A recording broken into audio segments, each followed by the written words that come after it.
Hello বন্ধুরা, আজকে আমি মশলা পনির বানাবো। তাই এখন কিছু কাজু বাদাম, পোস্ত, দুটো লঙ্কা শুকনো ভেজে নেব। সবগুলো একসাথেই ভেজে নিলাম।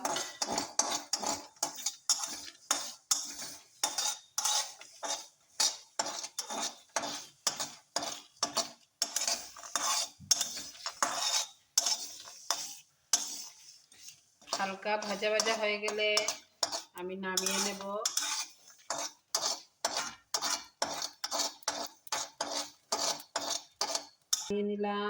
ভেজে নামিয়ে নিলাম। তারপর ঠান্ডা হয়ে গেলে গ্রাইন্ড করে নেব। এখন পনিরগুলো অল্প ভেজে নেব হালকা করে, যাতে কাঁচা গন্ধটা চলে যায়। কেউ কেউ আবার কাঁচাও বানায়, তো আমার তো ভালো লাগে না, তাই আমি একটু ভেজে নেব।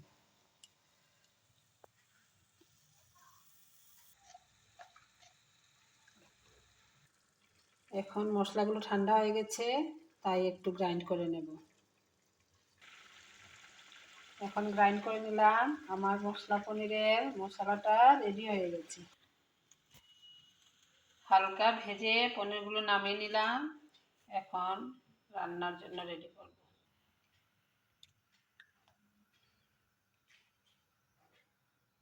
তখন আমি তেল গরম হয়ে গেছে, একটু পাঁচফোড়ন দিয়ে নিলাম।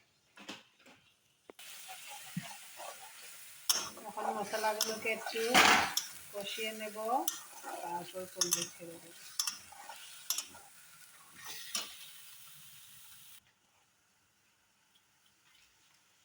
এখন স্বাদ মতো লবণ দিয়ে দিলাম।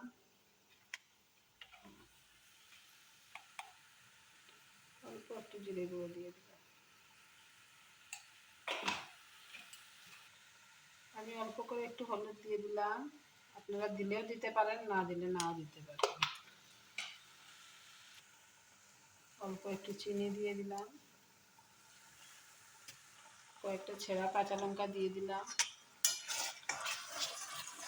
মশলাগুলো একটু কষানো হয়ে গেলে আমি পনিরগুলো ছেড়ে দেব।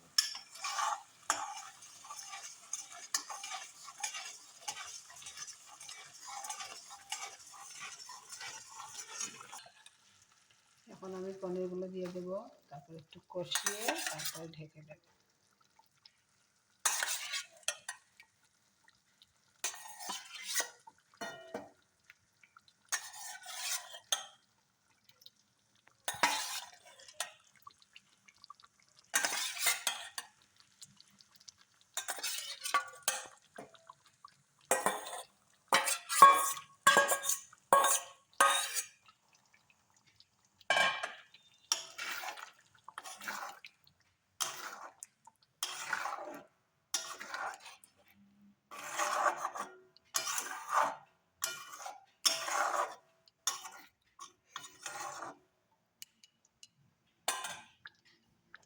সময়ের জন্য ঢেকে দেব। এখন অল্প সময় এইভাবে জাল দেব। জাল দিয়ে তারপরে যখন মাখা মাখা হয়ে যাবে তখন নামিয়ে নেব।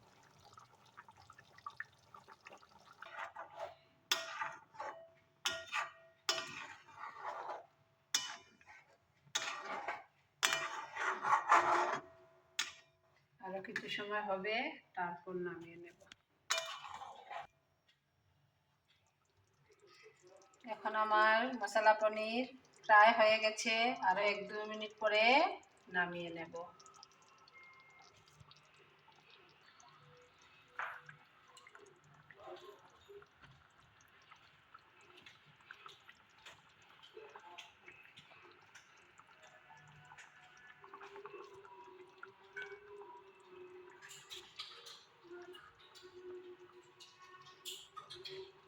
আমার মশলা পনির রেডি।